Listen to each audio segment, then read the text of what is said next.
My name is Carmen Maxwell. I am the Assistant Director for Save Our Streets Ministries. I've worked there for 25 years, and the main thing I do is just disciple and mentor inner city people to have a relationship with Jesus.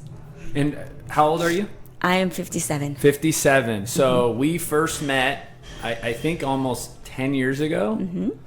And you've been at SOS for 25 years? 26 years. 26 years. 26 years. Uh-huh. So I have to ask first, because I'm fascinated by what you guys do. So can you talk a little bit about how you started at SOS? Okay, that's a fun question. I actually I'm a hairstylist by trade, and at the age of 25, I had a divine encounter with the living God and had a personal relationship with Him, and stole my heart, rocked my world, and then my heart was sold out. I just wanted people to know. It's like when you have the cure for cancer, you want to give it away.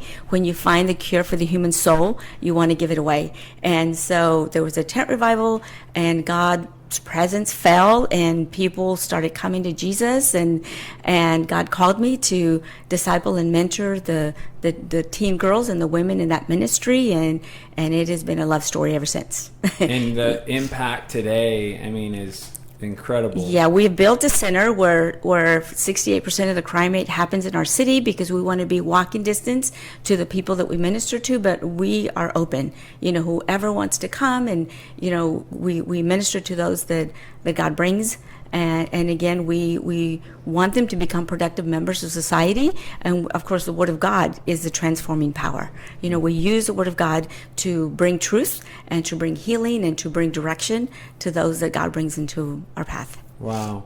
So you mentioned you were a hairstylist before. Yes. And you were about in your late 20s, I guess, around that, mid-20s? I was 25. 25. Uh-huh. So at that age, were you working out? Was exercise a part of your life? Did you play sports in school growing up? No, none of that. I did none of that. It was just, hustle, get the job done, and it's just like go to work, come home.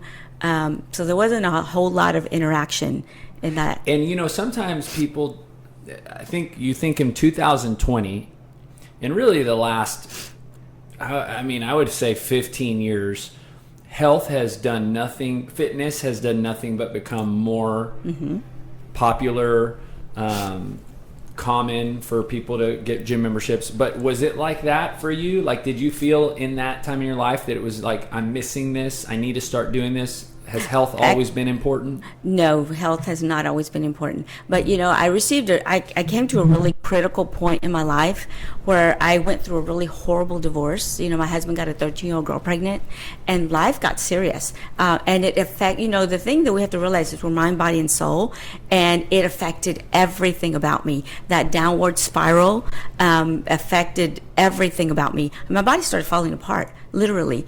And so I went to the doctor, and, I had a really good doctor who said, what, if you don't change something about you, you will be dead before you're 30. I was 89 pounds. I was, my cholesterol level was at 360. Now, how that happened, I have no idea, but I knew that I had to do something.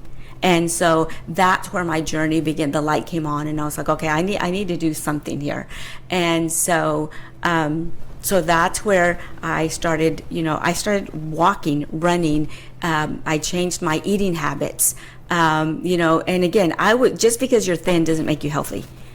I'm living proof of that, and so that's when I began to just change the way that I eat.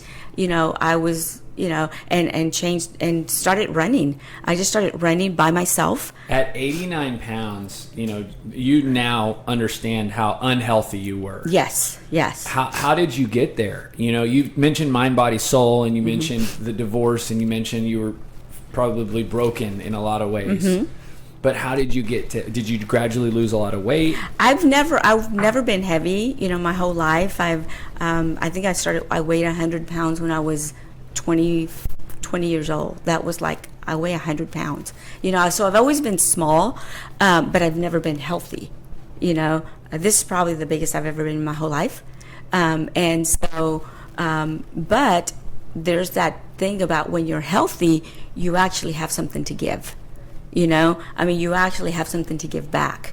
And again, when your nutrition is back, it affects your mood, it affects everything about you. Can you expand on that a little bit? Because I like what you're saying. How it affects your mood? No, how you have something to give back. Oh, how you have something to give back? Well, the thing is, when you improve one part of your life, it dominoes into every part of your life. And that's in everything. I mean, when you invest, you have something to give back. What you put in, you comes out. Mm-hmm. And so if you feel good about, now I'm eating healthy, and so your body's going to respond healthy. It's going to respond. It's going to want to give back.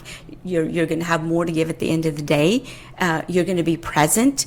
When you feel good about who you are, then it's going to reflect back into the world that you're in. What led you to start thinking that walking and running was something you should do? I needed to do something. If my cholesterol level is 360, there's fat around my heart, even though I'm skinny. Okay, so, and the doctor is saying you're going to die before you're 30, and he's not lying.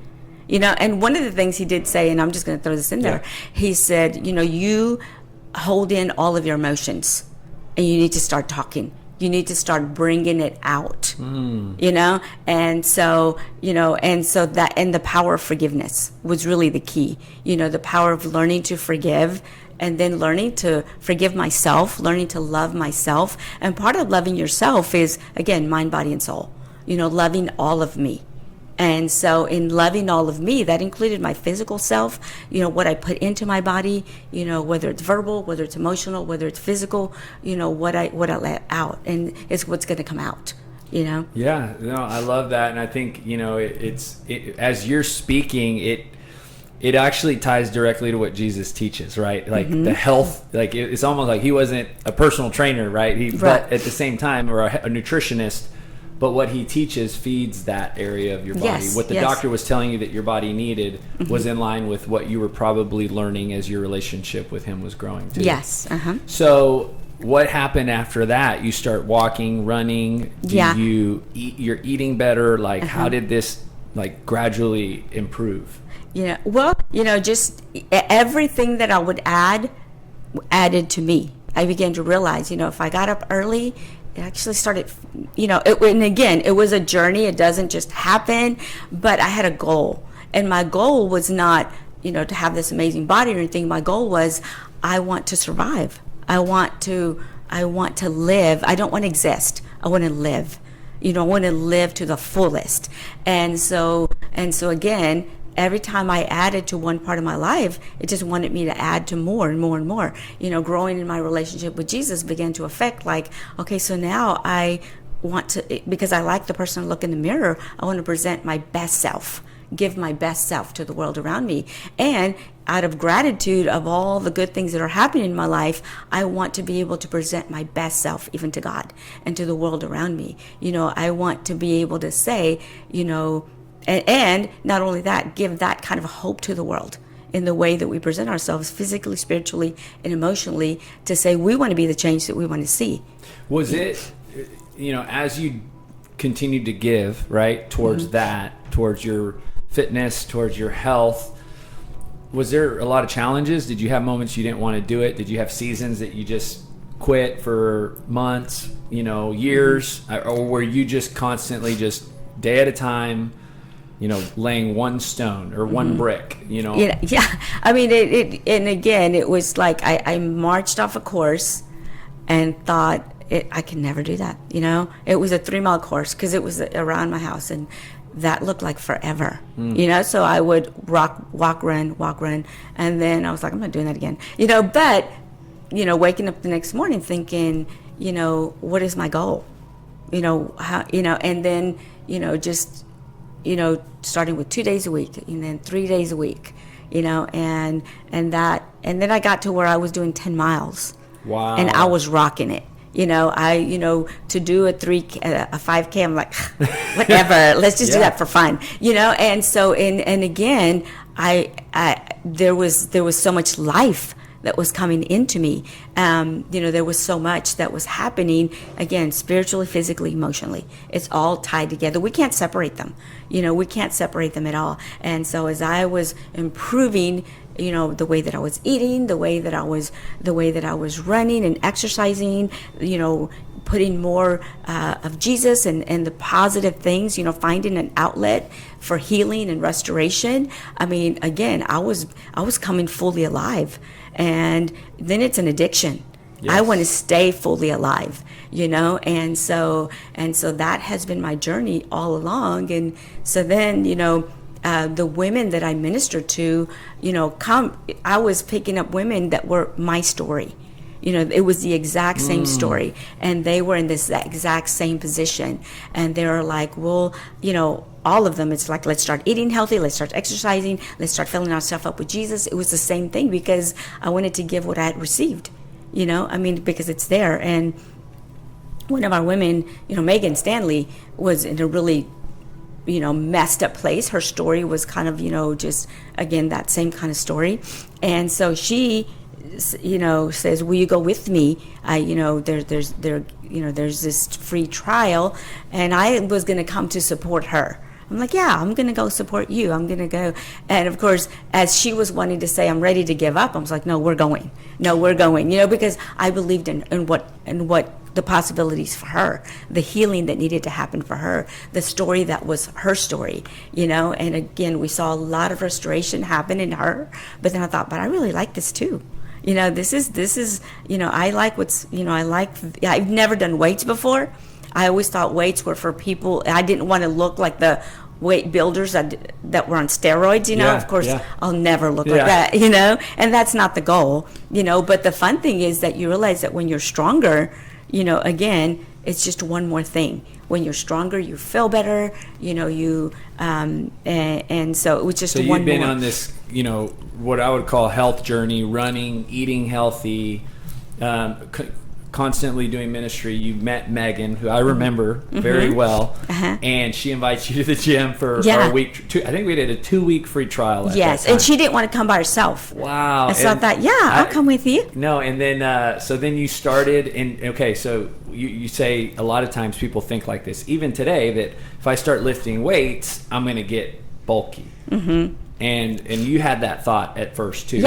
Yeah. So when you came, how did it feel very awkward? Was it different? Had you ever done anything like this before? I had never done weights. Well, I had gone to the gym, but it was plain. I didn't know what I was doing. I didn't, but one thing that I really respected and appreciated about it is that there was a trainer that you didn't feel intimidated, because going to the gym for the first time and not knowing what you're doing, you're just kind of watching everybody else, and there's nobody there to give you direction or guidance or how, am I even doing this right, but having a plan, from start to finish, there is a plan, there is stretching, there is, even if not doing it right, somebody to come and correct you, and that doesn't always feel good either, it doesn't always feel good, but you get to see that at the end of it.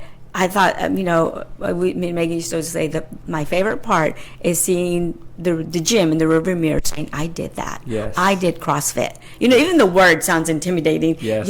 But once you've done it, you finish it, you did it correctly. And again, it's that wholeness feeling like I'm doing it right. And then you see results. You're actually seeing results.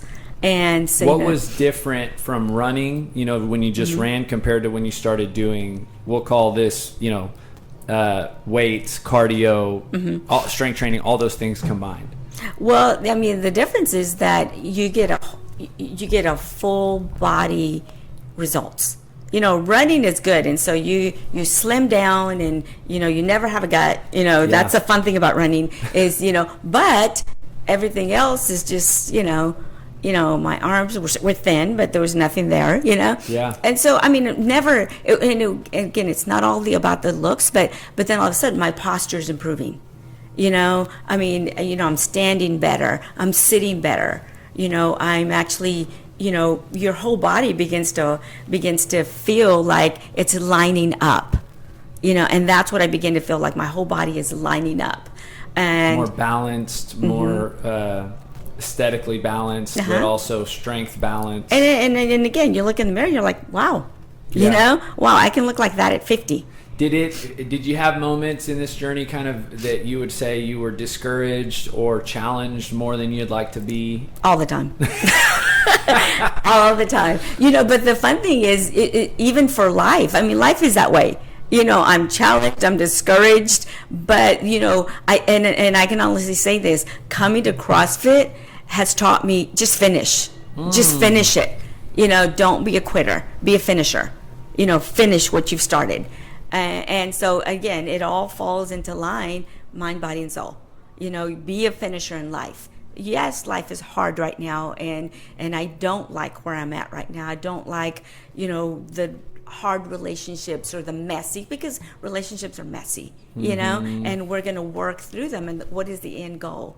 To bring out the best in everybody, to fulfill the dream. You mentioned Megan, and I know that your life is ministry. I mean, you live it. It's not just SOS. It's you here. It's anywhere you go. I mean, that is your life. You live that out.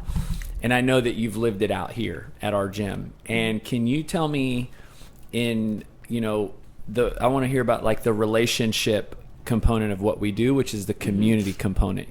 Working out with Megan would be a great introduction to this conversation, is how when you start exercising with someone, there's a friendship formed, right? Even with a stranger, just because maybe you start working out, that could potentially, in this unique opportunity turn into, for you, the way that God's wired you to share his message of hope to the world, because it's impacted you. So can you expand on that a little bit in your time here for 10 years, And again, that's what I love about coming here too, is community is part of the package.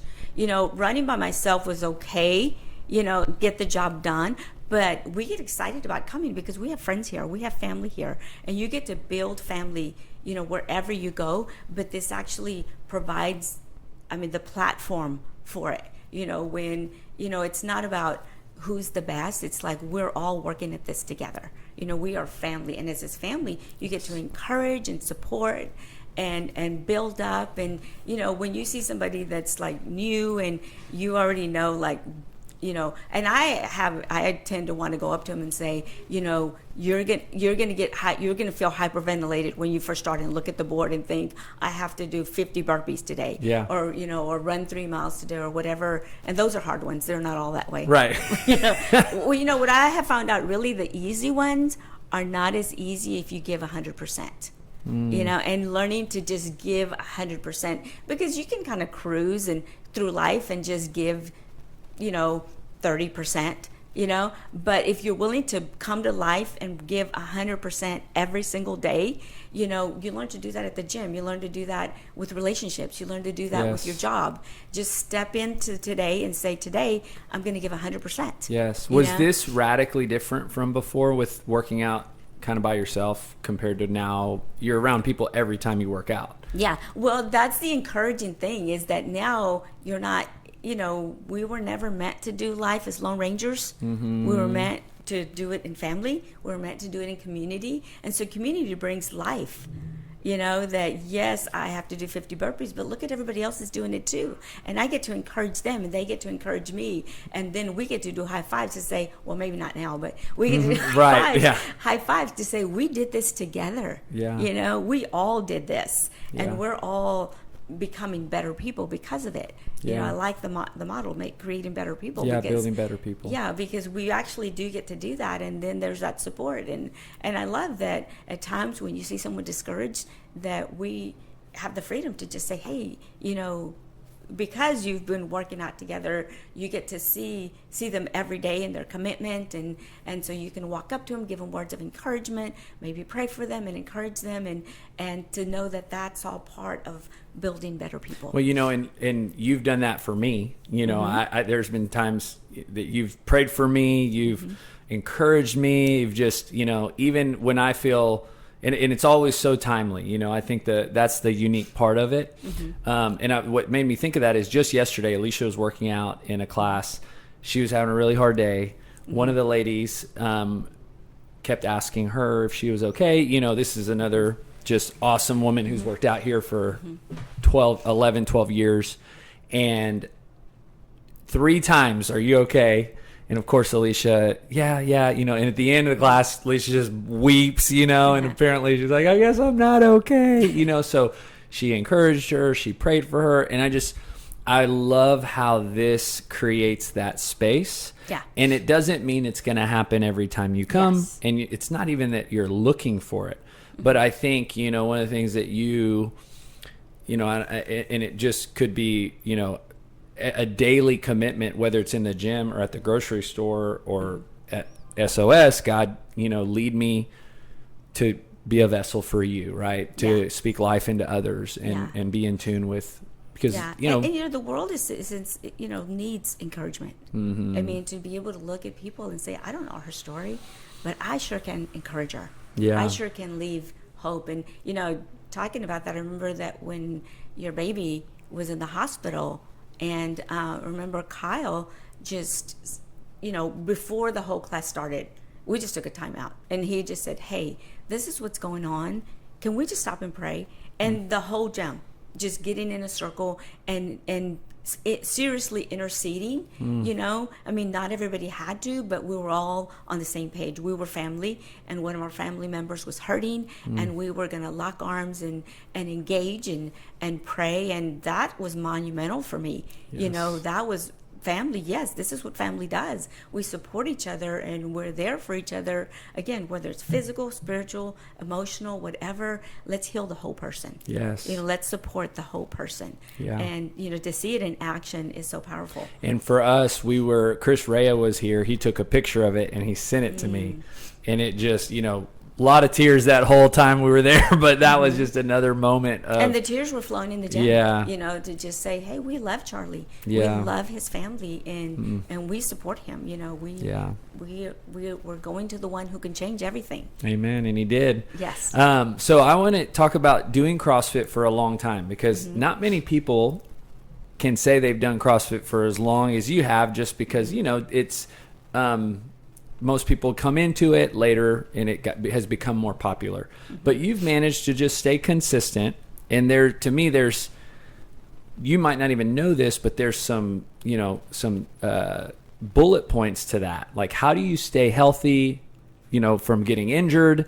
How do you stay consistent? Because there's a motivation piece to it. Like, there is, we can talk all day how much we love working out and how we understand the benefit of it. But I also know that there's a resistance to do it. That's why people don't, So how have you managed over all these years to remain consistent, to remain healthy? When I say healthy, from kind of injury prevention. And if you did have any injuries, manage to come back and continue. So, how can you speak to somebody who's maybe getting started with this, and they're in their first year, so they're kind of, or maybe even first few months, and the idea of doing this for a really long time seems so hard because the workouts are so hard, and it can easily turn into like, oh, is this for me? Yeah.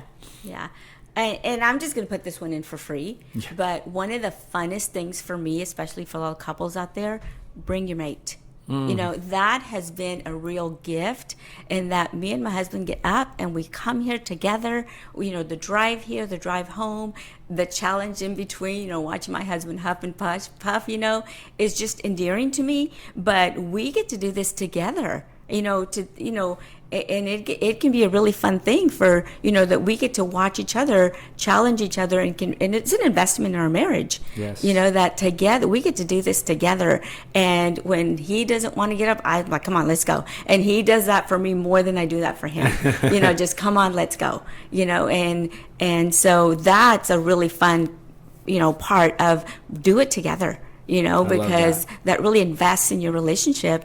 And then just, yes, the workout looks hard, because my husband always tells me this is a workout for today, but then there's that thing like, I can beat it, just at life, I can beat this, and you that comes with investment.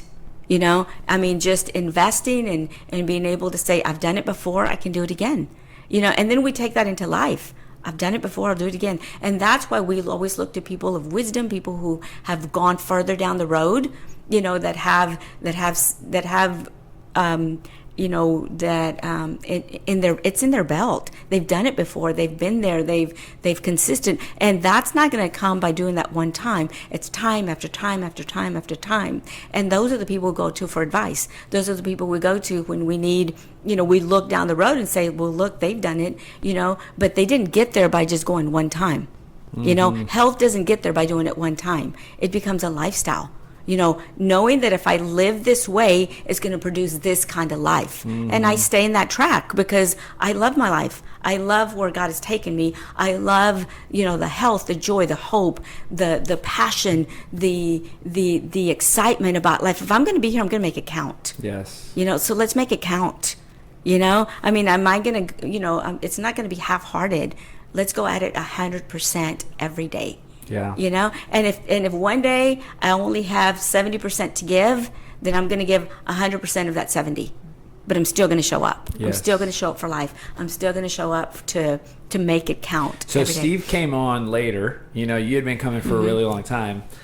How did the conversation go of including him, inviting him? Like, what was that like? Well, that was real easy because we were dating and he wanted to be with me.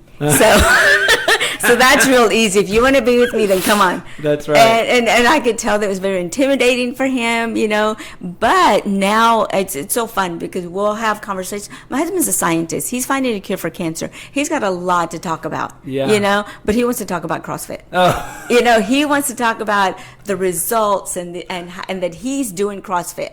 Nobody thinks about a scientist. Most people would call him a geek. But he's doing CrossFit, and it has done so much for his self-confidence. It has done so much when, he's always been the skinny kid, that's a nerd, and he is, and I love that because, that's the way God created him. Amen. And now he gets to say, but I do CrossFit, but I'm investing in me, and my husband looks amazing. Yeah. He looks amazing. And I love that more than anything, I love that it's brought so much self-confidence. And of course, eating healthy. And I want my husband around a long time. Well, that's how we're going to do this. Is that we're going to do this together, and that's part of loving each other, is loving yourself and love your neighbor as yourself. Well, part of loving yourself is bring your best self forward. Yes. And you do that by mind, body, and soul. You've got to eat well. You've got to take care of the body that God has given you. That's part of the gratefulness. Being grateful that I get to live on this earth, that Jesus died on the cross so that I could have an abundant life. And part of that abundant life is showing gratitude by taking care of what God has given me. Yes. Health is a gift, and we take care of it. Can you speak to mind, body, soul? You've kind of referenced it a lot, but... Shoot. Oh, no, it's okay. To how you... I'm so sorry. No, you're fine. You've referenced mind, body, soul, and so can you speak to each of those, how they work together, and then when one is missing, how it hurts the others? Okay. Well, so we come to the place that we want to heal our inner self, and we ask the hard questions. Why am I here? Why was I created? And I'm just want to encourage everybody, especially during these hard times, look up. There's a God who cares, and a God who loves you, who has a plan, who has a purpose, and it's in surrendering your life to him, giving your heart to Jesus. And in doing that, just purposing to pick up the word of God and letting the word of God guide you, lead you. You don't have to be your own God. I'm bad at being God. I mess everything up, but when I put my life in his hands, and then again, that we can find hope, we can find healing, but in that journey, not just recognizing that because we are mind, body, and soul, that if we want to be healthy spiritually, then we have to bring in what good is it if and all of it's good, but to know that when we are seeking to better ourselves, better our emotions, find healing, find forgiveness, but then find forgiveness for ourselves, healing for ourselves, being grateful for ourselves, receiving not just for the world, but for ourselves, that we can be the change that we want to be. That scripture that says, love your neighbor as yourself. We have to love ourselves. And part of loving ourselves if we have one body, let's take care of it. Let's feed it things that are going to love it. Love it. Feeding myself junk is not loving my body. Not exercising and not taking care of myself physically is not loving my body. So I have to love myself by putting into it what I want to come out. I have to be the change I want to see. If I want to see change, then I have to put it into myself. If I want to be an enduring, confident person, well, what's it going to take to be that? It's going to take me putting in so that it can reflect out. Do you find yourself speaking that into people that all the time? Okay. Every single person. Because again, I want to see their best self come out. You have to start somewhere. You have to start somewhere. And it's been fun because I even teach our women how to cook, because if I can teach them how to eat, when you're emotionally depleted, even eating healthy and exercising is going to open you up to begin to find hope and to find encouragement. Even the little things, those steps, and they're not little, actually. Bad food makes you feel bad. It just does. Yes. Not exercising makes you feel like you go from the couch to the bed, but if you add 30 minutes of exercise, you're going to want to go work in the garden because you're going to have that extra to give. And then, the more consistently you do it, the more life you're going to have. What's typically the place to start for, some of these people that you're talking to and encouraging? Like, where do you get them started walking? What is kind of the most like, hey, just walk for 10 minutes, or what do you typically prescribe? Well, I just say start eating healthy, because if you start eating healthy, you're going to want to do more, and then anything you do, but consistency is the game. 3 days a week. I'm not saying do crazy, but like for me, it was just like, I'm going to start walking, and then a little bit further next time, and then a little bit further next time, and I'm not saying all in 1 week, but in 1 month, just a little bit more, every month, and let your goal be a 5K, in 3 months. Let that be the goal, and. No, I love that. So, the last question, this is what I ask everybody. The title of the podcast is Building Better People. You kind of referenced it earlier. That's the purpose. That's the thing that drives me to build the absolute best gym on the planet for people to come and start exercising, because I know that when they do that, their life is going to change in so many other ways than the reason that they thought they came to the gym for. So how can you speak to that for you personally when you think about Carmen 30 years ago, 98 or 89 pounds to Carmen today, and what ways has exercise and really nutrition just helped transform your life for the better? Well, I look at myself today and think, how did I get here? Life is good. Life is good. I'm at a place where, and again, life is not about, look at the things I have. It's in who you are, because that's the only thing you're taking with you is who you are. You got to look in the mirror and like the person you're looking at. You've got to be at peace, content with that person. And it's all mind, body, and soul. And so, to be able to give that away, you can't give what you don't have. You can't give what you don't possess. And so we have to become those better people inwardly, so that we can reflect it outwardly. And so it's an investment in yourself, but that's what I love about this gym, is that you come and become part of a better family. You can't be that by yourself. You have to be able to find it in community, and if anything, come here to find community, because I love this gym because, it's a community that gives life. It's life-giving. And so even when things are hard out there, I'm like, I'm going to get to go to the gym tomorrow. And that's going to be fun because I get to come to community, and then, again, to be able to receive, to be able to give away. And then when you come, give 100%. Give 100%. If all you have is 30%, give 100% of that 30%. you know, Yes. and then every time it'll add, and you'll get to where 100% of 100%, you know, and then you'll be able to look in the mirror and say, look how far I've come. You know, look what the Lord has done. Actually, that's what I say. You know, look what the Lord has done. You know, so that now, you know, we get to be world changers. Yes. And I'm not, you know, the world that you live in, you know, you get to change that world. Mother Teresa said it this way: if you want to change the world, go home and love your family. You know, begin with that world. You know, and you love them, but when you're loving yourself, and then your kids get to look at you and say, hey, you know, there's a lot there that I want to become, you know, and we get to model it, and then our road, we get to, they get to be so much farther down the road because they've seen a living example of what change looks like.